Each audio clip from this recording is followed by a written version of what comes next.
Hello students and welcome back to my channel. Today we will discuss a very important chapter from human physiology and the chapter is human digestion and absorption. The chapter is all about the proper digestion and their absorption of minerals with the utilization of those minerals for the survival.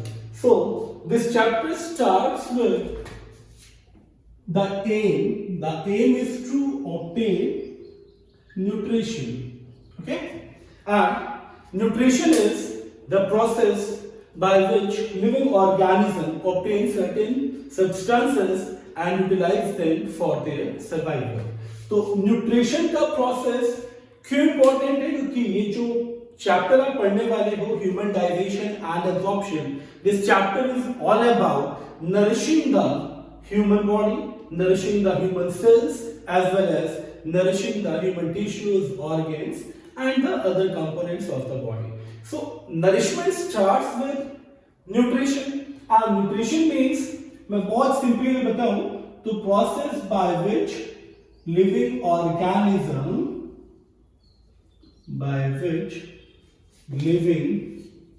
organisms obtain certain substances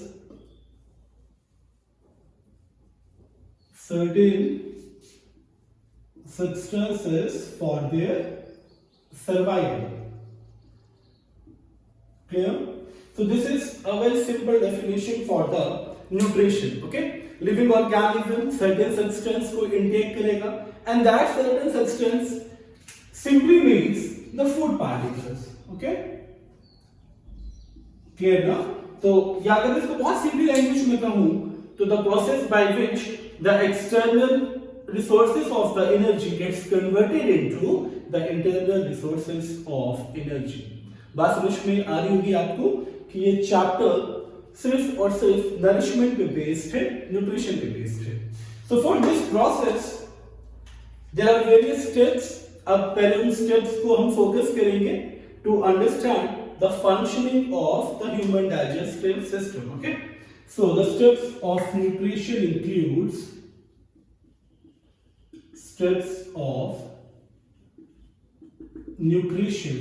includes number one is ingestion, and ingestion simply means the intake of food or the entry of food.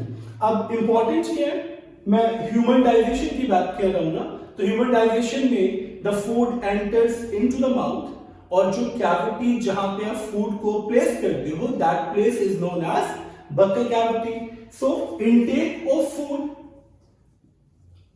Into mouth through the buccal cavity,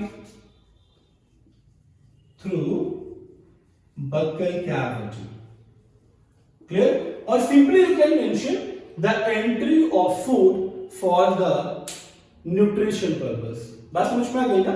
तो intake of food into the mouth and mouth may be it is placed into the buccal cavity. Means the cavity of mouth is known as buccal cavity where food is placed. And after ingestion, अब second process क्या होता है? Second process you crush the food, you chew the food, आप food को break करते हो ना, and that breakdown is known as digestion. तो digestion का मतलब ही होता है the process by which large and complex molecule breaks down into the smaller and simple ones. So the process by which large and complex molecules broken down into smaller and simple ones. बात समझ में आ रही होगी आपको. अब देखिए इसमें complex molecule को सिंपल मॉलिक्यूल में कन्वर्ट कर रहे हैं. तो first of all you have to remember breakdown of food is mainly done by the enzymatic action.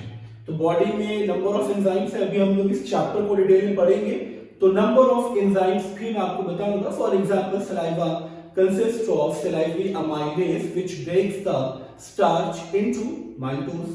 Okay, अब इसमें जो प्रोसेस है ब्रेक डाउन का, इसमें एक तो एंजाइम्स इन्वॉल्व है एंड एंजाइम के बाद there are various fluid matrix, various secretion by the digestive glands which also helps in softening the food and breaking of food. Okay, तो ingestion and digestion के बाद the third step is absorption.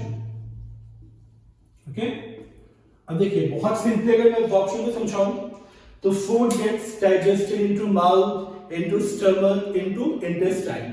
Clear? It simply means कि जो complex molecule है ये convert होता जाएगा into the simple molecule. अब that simple molecule gets entered into the blood stream. Blood stream में एंटर क्यों कर रहा है? So that it can reach to various body cells and tissue. So absorption simply means the intake of food into the bloodstream by the small intestine through microvilli. The small intestine consists of microvilli which increases the surface area for absorption. Okay, the absorption includes the absorption of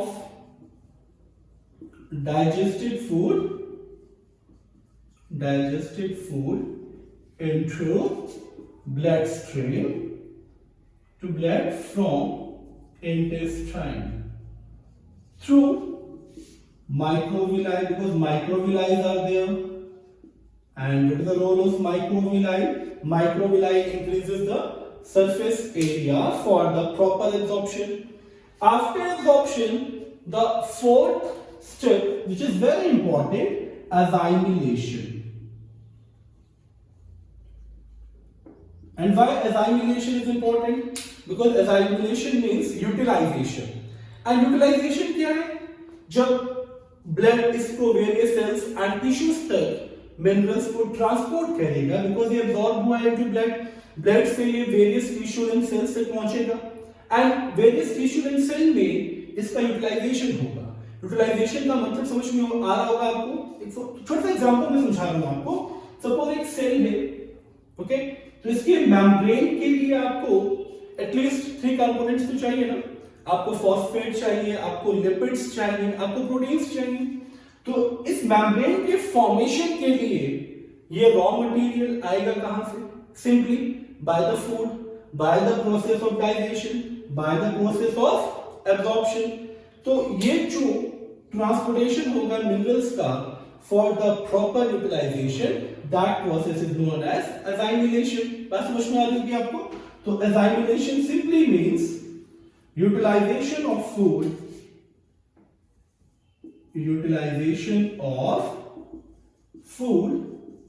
for the growth and development,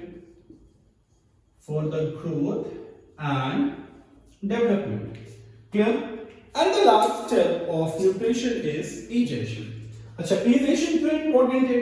egestion का मतलब जो undigested food है वो body से बाहर होगा, exit होगा in the form of fecal matter. The fifth step is egestion. It simply means the process of removal of waste,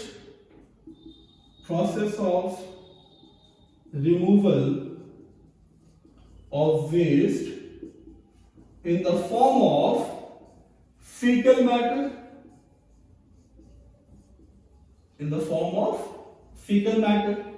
clear? Through the anus we can also add, क्योंकि ये जो process है egestion का, इसमें जो release जो exit होगा food का वो थ्रू एनस होगा. रेक्टम में ये स्टोर होगा एंड एनस से ये आउटसाइड द बॉडी आ जाएगा. So these are the steps of nutrition. So let's understand the human digestive system, which is very important, क्योंकि human digestive system को अगर आप अच्छे से नहीं समझोगे तो ये पूरा प्रोसेस आपको समझ में नहीं आएगा. बात समझ में आ रही है आपको? So let's understand human digestive system. So in human physiology आप जो पहले भी सिस्टम पढ़ चुके हो, like respiratory system, circulatory system, nervous system, तो सिमिलरली ह्यूमंस के पास वेल डेवलप्ड डाइजेस्टिव सिस्टम है. तो ह्यूमन डाइजेस्टिव सिस्टम. ओके, सो ये जो ह्यूमन डाइजेस्टिव सिस्टम है, it consist of two important parts. The first one is alimentary canal,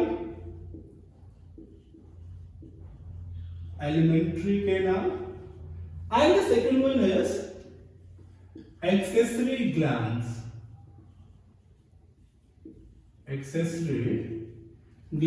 Okay, so these two are the components of human digestive system. So let's start with the first component, that is alimentary canal. Okay, तो alimentary canal के लिए importance क्या है?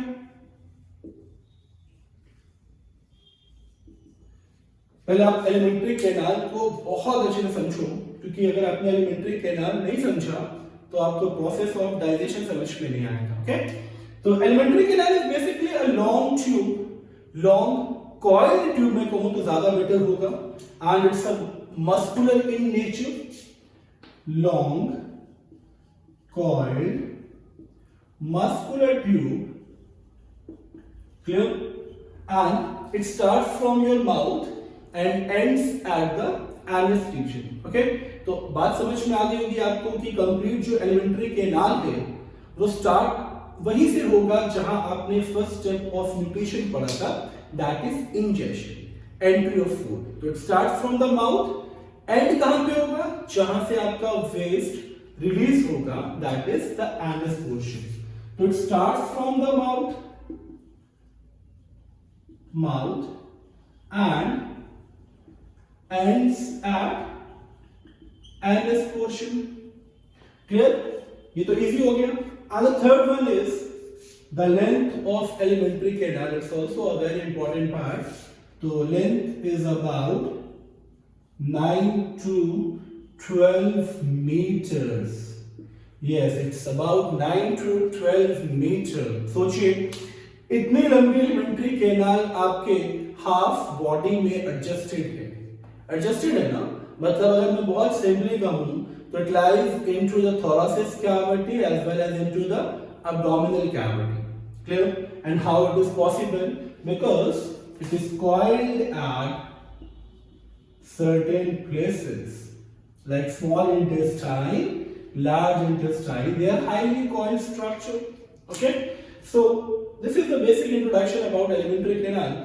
So let's start with the first component of alimentary canal. ये बहुत important है, बहुत अच्छे से आपको समझना है.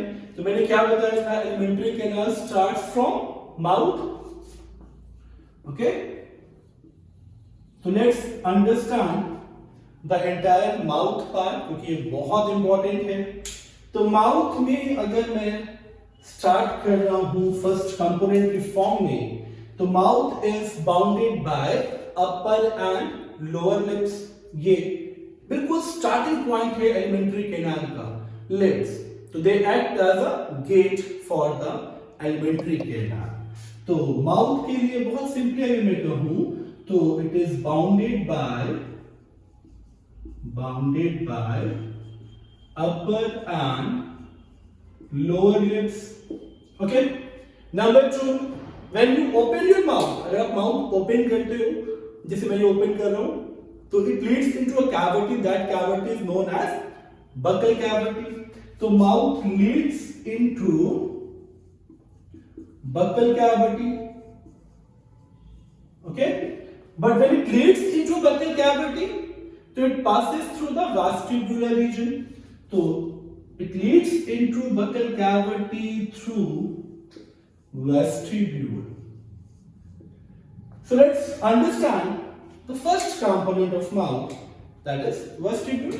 पहले vestibule को अच्छे से समझो, उसके बाद हम लोग चलेंगे buccal cavity के component को समझने. Okay, so let's start with the first component, the vestibule part.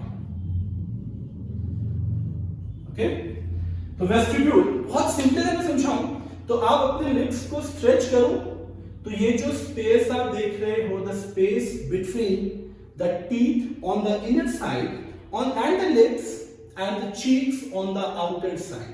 बात समझ में आ रही है आपको? अगर आप अपने लिप्स को स्ट्रेच करते हो ऐसे, तो ये जो पोर्शन आप देख रहे हो, ओके, ये जो कैविटी बनी हुई है between the teeth on the inner side and lips and cheeks on the outer side, that narrow space is known as vestibule. Okay, so it's a narrow space bounded by lips and cheeks on the outer side, and teeth on the inner side. ये दो चीजें तो आपको clear है ना, ठीक है। एक नैरो स्पेस जो कि teeth and lips and cheeks के बीच में प्रेजेंट है, ये वाला पोर्शन जब आपको अपने टंग से मार्क कर रहा हूं, that space is known as vestibule. Vestibule के लिए इंपॉर्टेंट क्या है, अगर आप वेस्टिब्यूल को ऑब्जर्व करो, इस कैविटी को ऑब्जर्व करो, तो इसमें एक आपको प्रोजेक्शन दिखता है। प्रोजेक्शन कहां दिखेगा, अपने लिप्स को, लोअर लिप को या अपर लिप को स्ट्रेच करोगे तो बीच में आपको एक फ्लैशी प्रोजेक्शन दिखता है, and that projection is very important for the attachment of lips, and that attachment is known as labial frenum. Okay, so lips are attached to gums. The gums say attached to the lips. So lips are attached to gums through labial frenum located in the vestibule.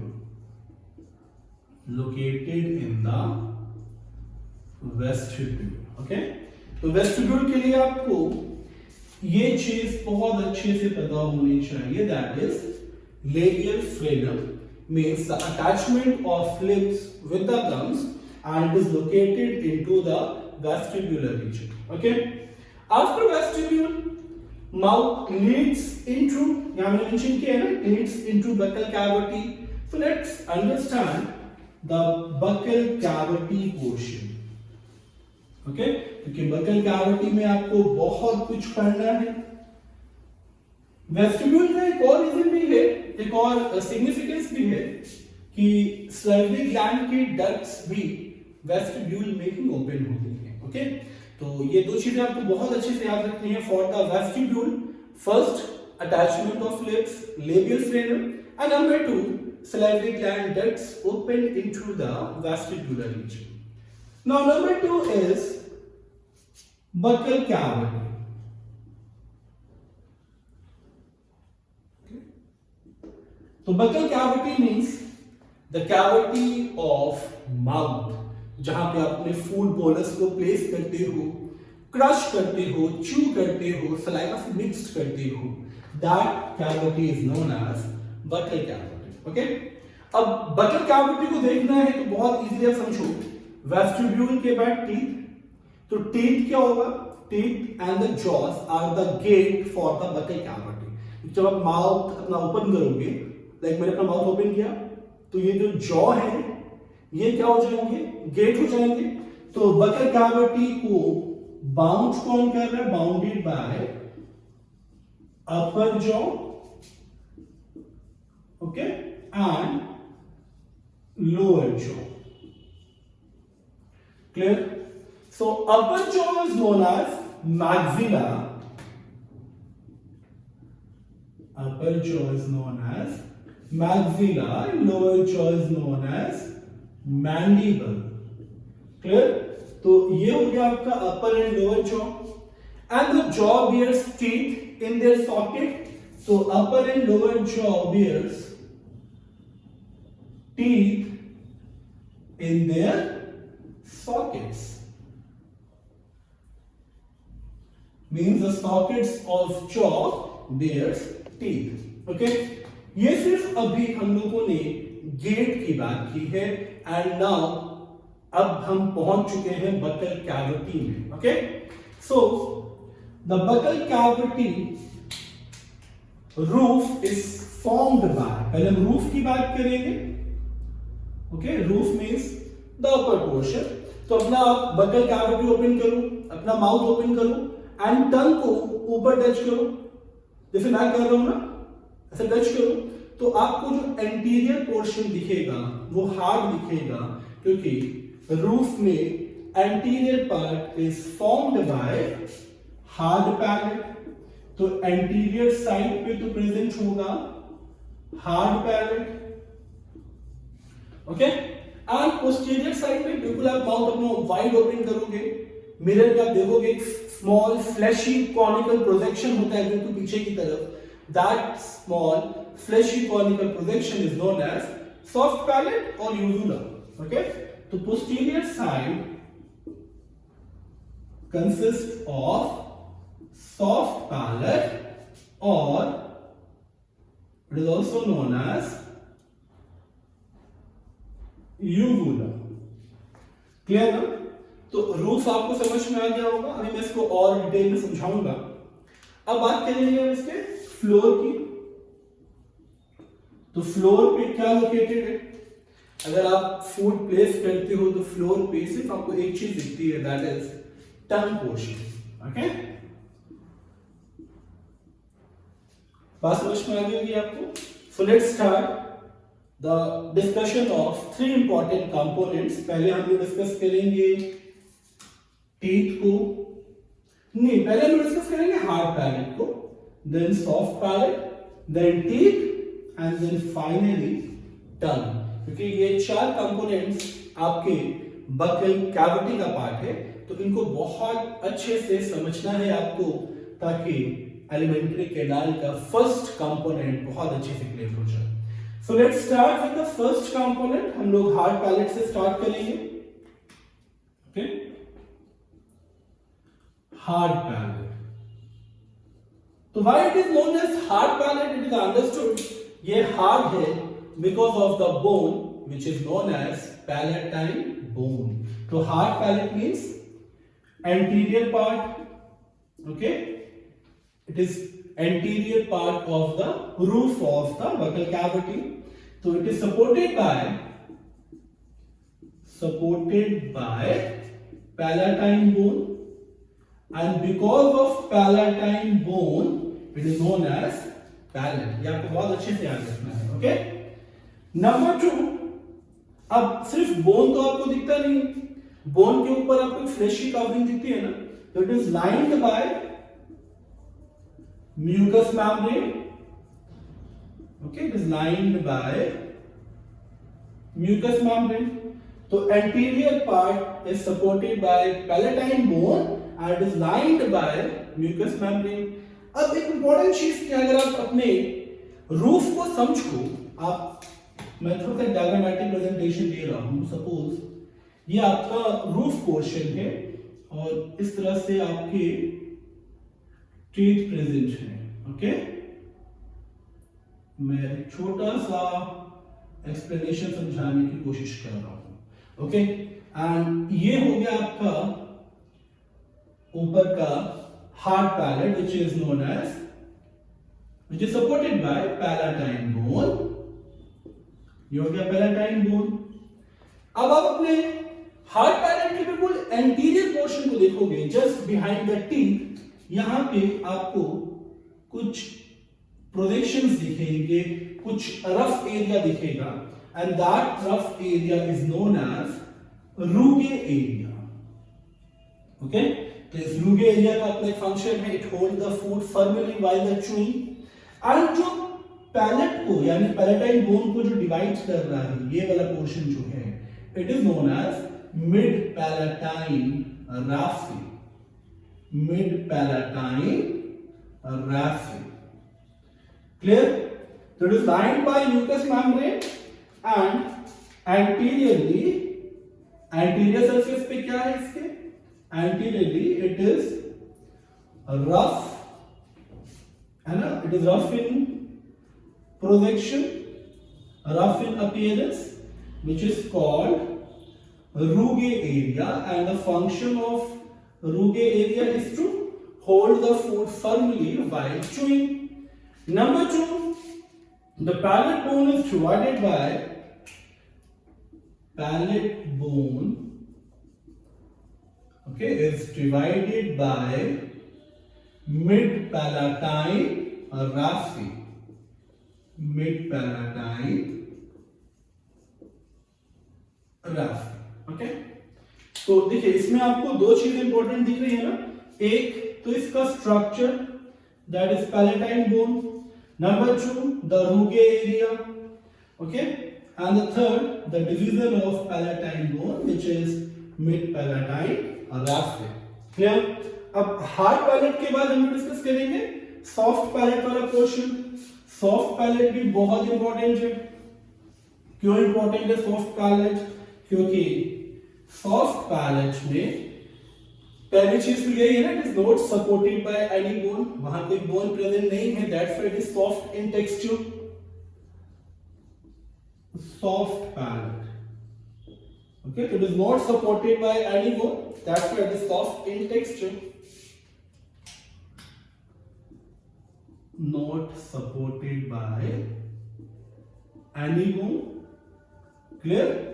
And it is a fleshy conical projection.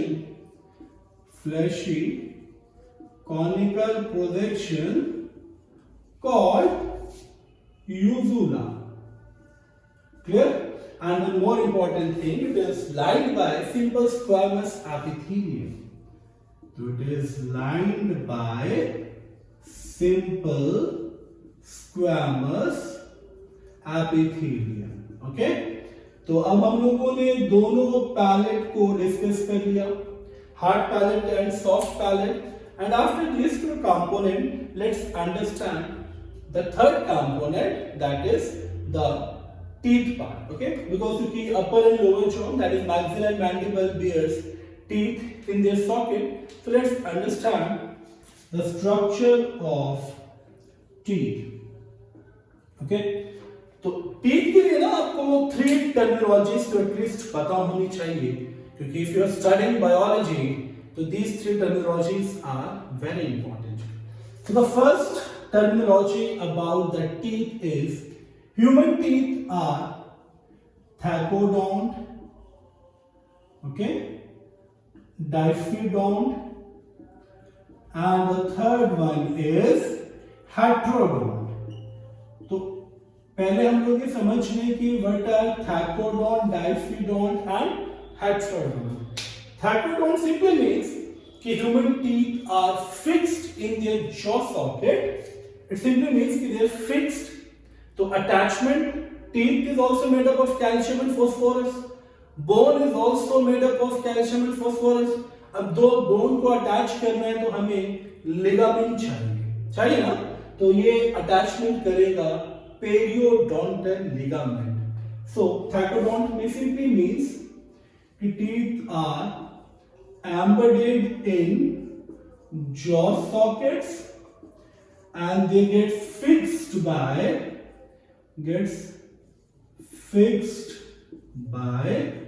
periodontal ligament. ठीक है, ये short form भी आप याद कर सकते हो, PDL, periodontal ligament. Okay, Diffidont, ये तो नाम से समझ में आ रहा होगा आपको. Di means two. It simply means humans have 2 sets of teeth. And ये जो 2 sets of teeth है, इसमें the first one is milky teeth और deciduous teeth. तो deciduous और milky teeth, ठीक है, which are 20 in number. Clear? And the second one is permanent teeth.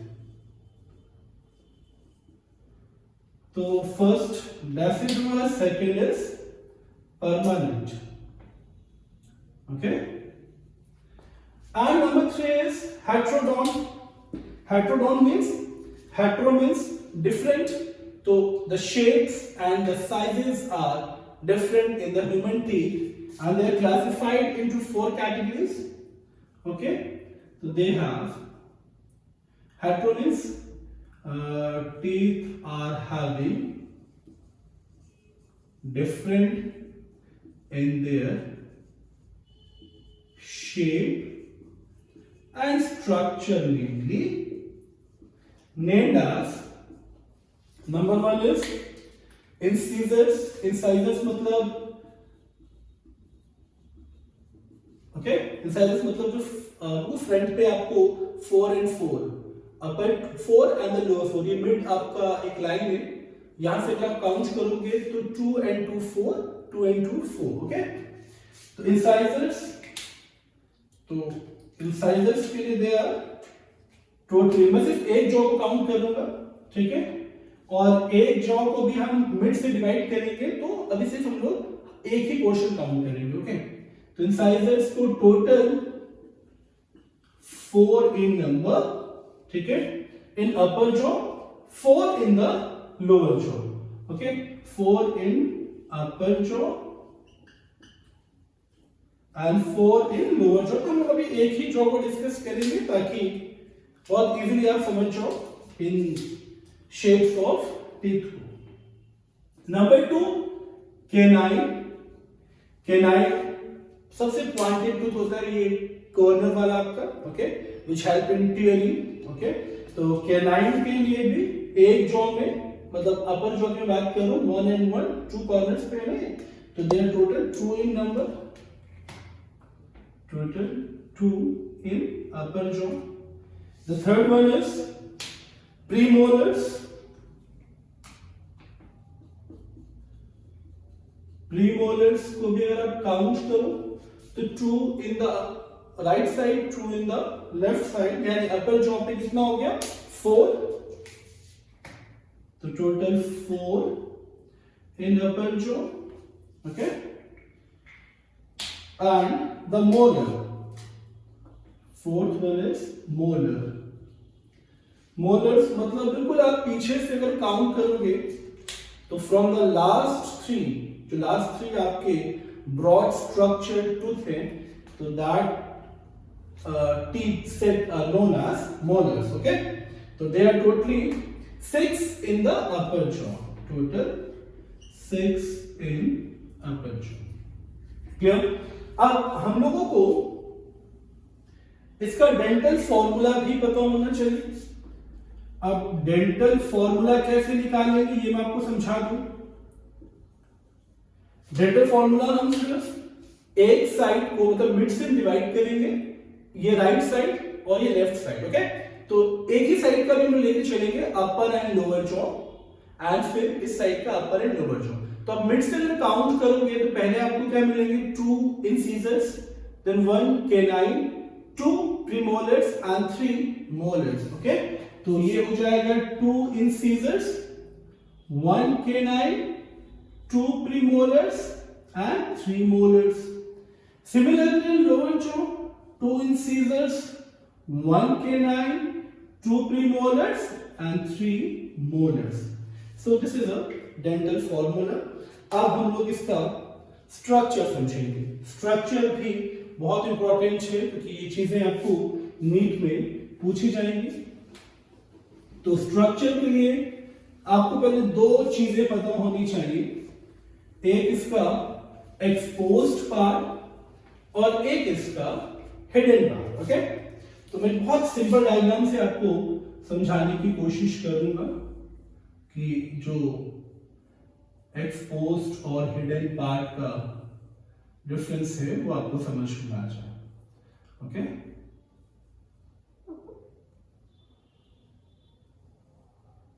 चलिए, तो अब हम लोग डिस्कस करेंगे स्ट्रक्चर ऑफ टूथ.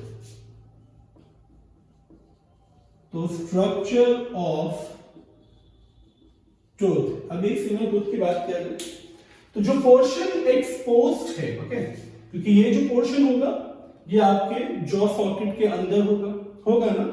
तो जो पोर्शन एक्सपोज्ड है इस पोर्शन को बोलते हैं क्राउन. ओके, ये क्राउन हो गया आपका, जो डिवाइड कर रहा है, जो जंक्शन बना रहा है क्राउन एंड रूट के बीच में, इसको बोलते हैं neck region, and this one is root region. Okay, तो crown, neck and root are the 3 components. अब क्राउन में भी आपको समझना क्या है, बिल्कुल जो एक्सटर्नल पार्ट है क्राउन का जो आप देखते हो टीथ को फ्रॉम द एक्सटर्नल साइड, तो this side is known as, or this structure is known as, okay, this covering is known as enamel. तो ये आउटर पोर्शन हो गया इसका enamel पार्ट, यानी ये जो पूरी कवरिंग हो गई ये enamel हो गया। enamel के जस्ट बाद जो पोर्शन आप देखते हो, ओके, ये वाला पोर्शन हो गया डेंटिन, ओके, ये बिल्कुल बोन की तरह हार्डेस्ट होता है। And the inner most region is known as, ये जो पूरा पोर्शन आप देख रहे हो, this is known as pulp part, okay. तो enamel, dentin and pulp, clear. तो पहले हम डिस्कस करेंगे क्राउन पार्ट को, एंड क्राउन के बाद नेक, देन रूट। तो क्राउन के लिए एक चीज इंपॉर्टेंट है, इट्स अ एक्सपोज्ड पार्ट। पहली चीज तो ये हो गई कि ये पोर्शन एक्सपोज्ड है। It has three coverings, enamel, enamel में मतलब बिल्कुल जो आउटर मोस्ट कवरिंग है, it is made up of calcium carbonate, okay. Then second covering is dentin. Dentin mainly consists of calcium and phosphorus. Okay, and the third component is pulp. Okay, pulp also consists of मतलब एक बहुत simple चीज मैं बताऊं कि अगर enamel या dentin आपका डिकेड है, या होता है डेंटल केरीज, यहाँ पे अगर आपको कोई इन्फेक्शन है या कैविटी बन रही है, तभी अपने टूथ को बचा सकते हो। बट अगर कैरीज पल्प तक पहुंच जाती है तो ये बचता नहीं है टूथ, फिर आपका एक ही ऑप्शन है कि आपको एक्सट्रैक्शन करना पड़ेगा। बात समझ में आ रही है आपको? यानी pulp is the most important component of the tooth, okay. तो it is the most vital part, most vital part. बात समझ में आ रही होगी आपको? तो क्राउन का तो डिस्क्रिप्शन समझ में आ गया, enamel, dentin and pulp. The second component is neck part. तो नेक को सिर्फ हम एक जंक्शन मानेंगे between the crown and the root part, okay. And the third one is the root portion, and root is made up of bone like hardest substance which is known as dentin. तो it is made up of dentin and it attaches with periodontal ligament. ये मैं पहले से ही आपको बता चुका हूं, periodontal ligament, okay, PDL, and this is all about the structure of tooth, okay. अब टीथ के जो फंक्शन से आपको पता है, बाइटिंग, चूइंग, क्रशिंग, तो no need to elaborate, okay. तो just move on. The next content of buccal cavity, the floor of buccal cavity, that is the tongue portion. तो टंग में भी आपको बहुत सारी चीजें सीखनी है, क्योंकि ये काफी चीजों को कवर करता है, ओके। कैसे कवर करता है मैं आपको समझाऊंगा। तो इट्स द फोर्थ कंपोनेंट, टंग। तो टंग को हम एक सॉफ्ट मस्कुलर ऑर्गन बोलते हैं ना। तो ये जो सॉफ्ट मस्कुलर ऑर्गन है, okay, it is located at the it is located at roof of buccal cavity. Roof पे लोकेटेड है ये, क्लियर। अब एक चीज बहुत इंपॉर्टेंट है टंग के बारे में समझने के लिए, अगर मैं आपको बहुत इजीली समझाऊं टंग के बारे में, तो ये जो पोर्शन आप देख रहे हो टंग का,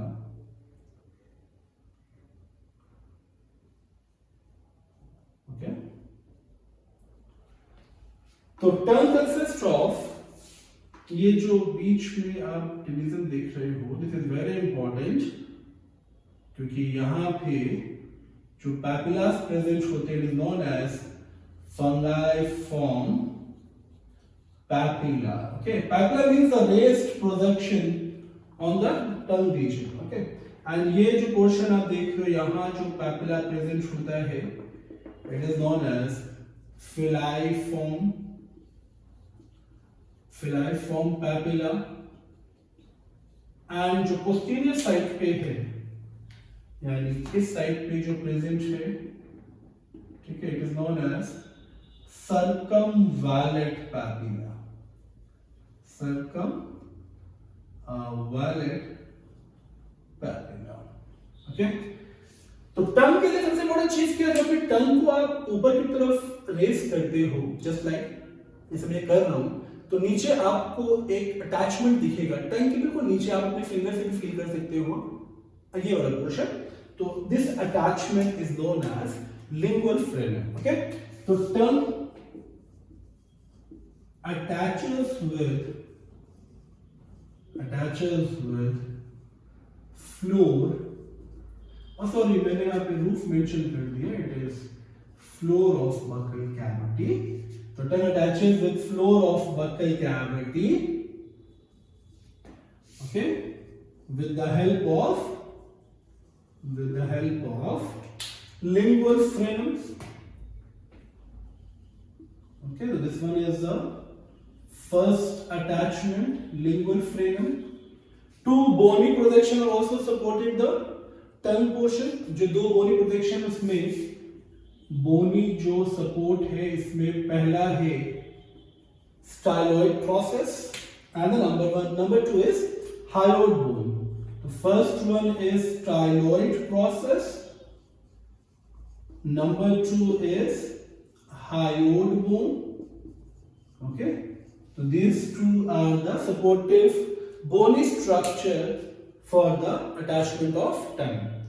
The third or the main component of tongue consists of raised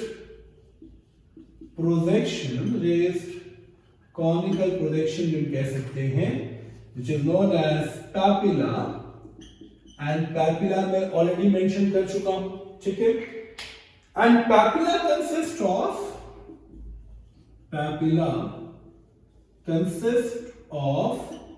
gustatory receptors. आपको बहुत अच्छे से पता होगा कि gustatory receptors are the taste buds. Okay, अब taste buds भी आप डायग्रामेटिक समझ सकते हो. टिप जो आप देख रहे हो, ये जो टिप है, ये पूरा जो टिप रीजन है, ये डिटेक्ट करता है सॉर टेस्ट.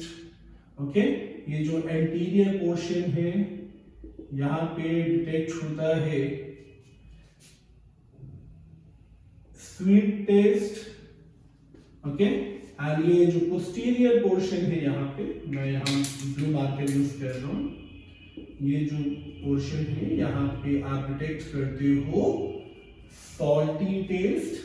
एंड सबसे जो पोस्टीरियर पार्ट है यहाँ पे, ये जो पोर्शन आप देख रहे हो, सबसे पोस्टीरियर पार्ट, यहाँ पे डिटेक्ट होता है बिटर टेस्ट.